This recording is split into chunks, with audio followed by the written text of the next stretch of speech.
It's official. British Columbia's rulers have brought back government-ordered segregation in the form of a vaccine passport. The passport system orders certain businesses to discriminate against people who are unable to or unwilling to provide proof of receiving COVID-19 injections. Now, you can find out the ins and outs about this horrible vaccine passport on my full report there at rebelnews.com. But this report, my friends, this report hopefully will restore some of your faith in humanity, because in BC, there are already a ton of businesses saying, we will not discriminate. Drea Humphrey here with Rebel News, and I've got a question for you. If the government mandates segregation and discrimination, should you do it? Some businesses in BC are saying, heck no. A Facebook group called BC Businesses Against Health Pass already has well over 100,000 members on it, showing that both business owners and customers alike are not down with these passes. Today, I'm going to show you a report with two of the first BC businesses to publicly say no to government-mandated discrimination. The Fig and Midtown restaurants in Vernon, BC, like I said, were one of the first two to make a stand. And I happened to be out there when I was on vacation when they made their announcements on social media. You'll hear from the owners of those places in this report. But first, if you're watching this and you're also a business owner planning not to discriminate against people based on their medical choices come September 13th, then I have a website for you. It is called wontask.com. We put it together so that we can help you tell your story about why it's important for you to take this stand. And we've also made these bright, fun, colorful stickers where you can tell shoppers and customers that you will not be discriminating against anybody and that everybody is welcome. You can have your sticker for free, but if you're watching this and you love that we did this for business owners, you can also help donate to help us recoup some of the costs for those stickers. Now let's get to the heroes of this report. Warning, censorship. Drea Humphrey here with Rebel News, standing with Kelly, the owner of Midtown Bistro on 30th Ave. Now, there's something going on in Okanagan thanks to Dr. Bonnie Henry, who has told people like yourself that soon you will be having to check people for their vaccination status. Let's take a listen to this. As of October 24th, you'll be required to present your BC vaccine card showing you're fully immunized to access this same list.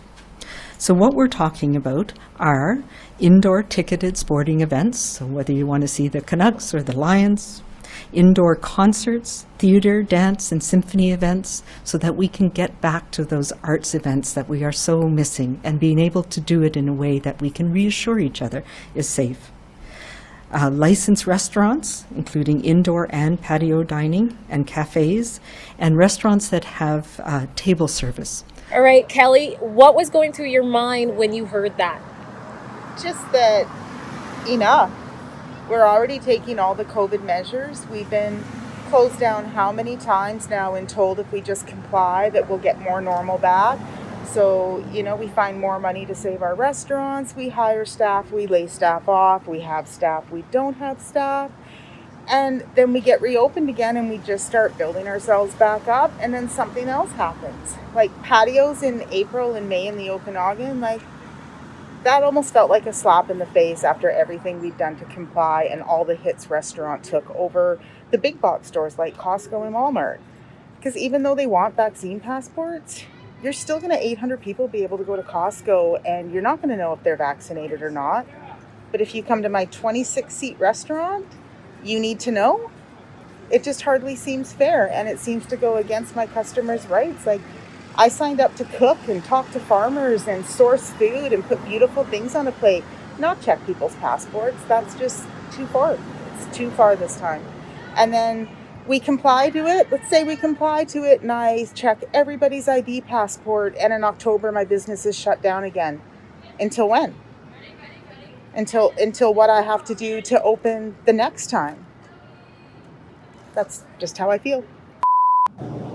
All right, David, Beatrice from the Fig on 30th Avenue. You guys are one of 4 and counting, I would say, probably, restaurants that are saying no to this Vax passport in the Okanagan. Now, why? Why take that stand? Because it goes against what I believe in. Because we are against segregation and discrimination.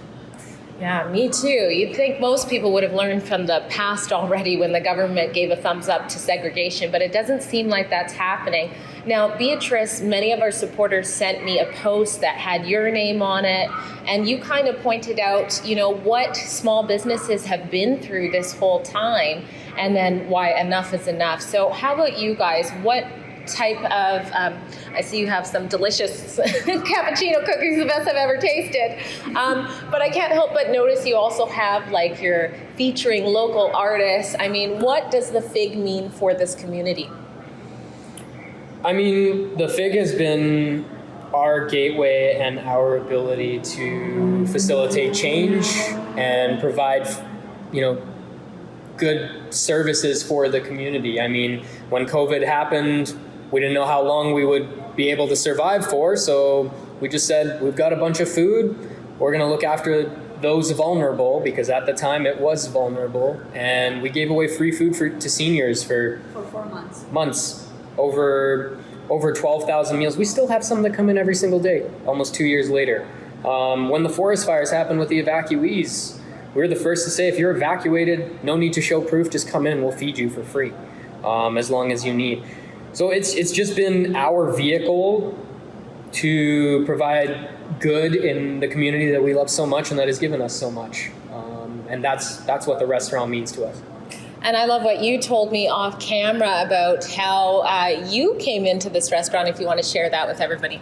Yeah, so we've been visiting this restaurant for a number of years since David was very little.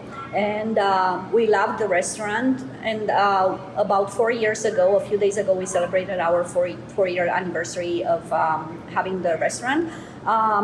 David decided at the age of 19, he was the youngest business entrepreneur. He decided to buy this business as a gift for my 50th birthday. So on my birthday, he came home with the kids and he said, "Happy birthday, Mom." So because of that, we've gained a lot of popularity with the community and they've been very supportive, and that's why we feel like they are part of our Fig family. We call it Fig Nation, and we always give back to the community, including our staff. Our staff is our family.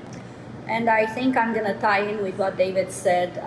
He's doing it because it goes against what he believes in, and he believes in what I believe in, obviously. Coming from a communist country and seeing the segregation and seeing the separation and seeing the destruction of small businesses didn't sit well with me. So I don't want that to happen in Canada. I love Canada too much. I think we are wonderful people. We cannot be segregated. If they want segregation, if they want people in the back of the bus, Bonnie, Adrian Dix, Horgan, and Trudeau, they can go to the back of the bus or get off the bus. But it's not going to happen with us. That was just a taste about what you're going to see in this full report that you don't want to miss, whether you're vaccinated for COVID-19 or not, because this is a crucial report explaining a shift that's starting to take place not just in our country, but across the world. Unfortunately for you, you are watching this on YouTube, and YouTube censors and suppresses information. At Rebel News, we bring you the other side of the story. Unlike mainstream media that receives hundreds of millions of dollars from the federal government to make sure you know what they want to hear. So please open up the description of this video or go to the top of the comment section. You'll find a link there that will take you directly to this report in full, uncensored, at rebelnews.com. I'm Drea Humphrey, and I'll see you when you get there.